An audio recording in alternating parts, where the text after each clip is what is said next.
Cemaat nə yeyib içir? Gəlin bugün sizə bunu açıqlayayım. Sən nə qədər şərəfsiz, vicdansız ola ki, yolun kənarında böyükcan qoyub satasan, alıb aparan adam da tökəndə görsün ki, içində kardon var, cığara var. Belə vicdansızlıq olmaz axı. Camaat ona zülmlə, əzabla qazanıb pul verir. Vallahi Sən özün istəmirsən ki, səni aldatsınlar, amma özün başqasını aldadırsan. Belə bir şey olar, belə ədalət var, belə vicdan var.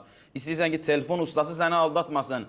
Usta, maşın ustası, mekanik səni aldatmasın. Amma özün öz peşəndə, öz yolunda, öz sahəndə başqasını aldadırsan, harama, günaha səbəb olursan, qarşı tərəfi aldadırsan, istəyirsən səni aldatmasınlar. Cəmiyyət niyə fəsada bürünür? Fəsad baş verir, günah baş verir, haram baş verir. Çünki özün birbaşa harama əməl etmirsən, harama diqqət etmirsən.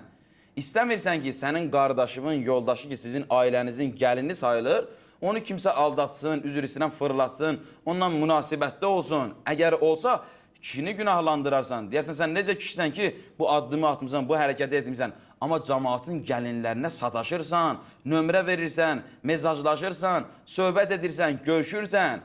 Özün istəmirsən ki, bu hadisə öz başına gəlsin. Amma özün də buna diqqət etmirsən. Deyirsən, söyüş söymək olmaz cəmaatın namusunun yanında. Amma sosial şəbəkələrdə, rəylərdə ana-bacı söyüşləri söyürsən, küçə söyüşləri söyürsən. İstəmirsən ki, anan, bacın, həyat yoldaşın küçə söyüşlərinin şahidi olsun, oxusun, dinləsin, eşitsin. Amma özün də bu şəraiti yaradırsan. Özün əməl sahibi deyirsən, başqasından əməl gözləyirsən. Cəmiyyət, şəxslər, insanlar özünü islah etməsə, cəmiyyət islah olmaz.